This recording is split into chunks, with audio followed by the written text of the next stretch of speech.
5 days after leaving California, Peter Normal was about to see his new home for the first time.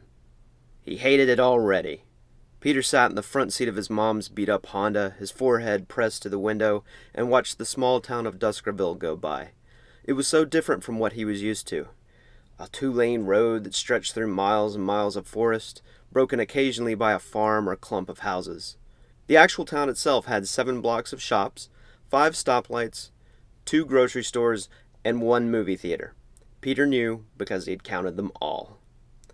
Most of the storefronts looked old, like something out of black and white television shows. Leave it to Beaver or Andy Griffith.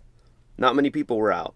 A few men in short-sleeved shirts, a woman in a flowered dress, and a tall, strange man in a black suit and hat with an ancient face and grizzled beard, who was also carrying a pitchfork. Curiously, nobody on the street seemed freaked out by that. This was nothing like California. There it was buildings and condos and malls stacked up against each other as far as the eye could see. Lots of people, lots of traffic, lots of excitement. No guys with pitchforks. "But what about my friends?" Peter had complained when his mother first told him they were moving. "You'll make new friends, honey," Mom said. "What is there to do there?" "Well, it's really close to the ocean." So far, the only water Peter had seen was the thunderstorm they'd driven through 2 days ago. As upset as he was to leave his friends behind, Peter never griped again about moving.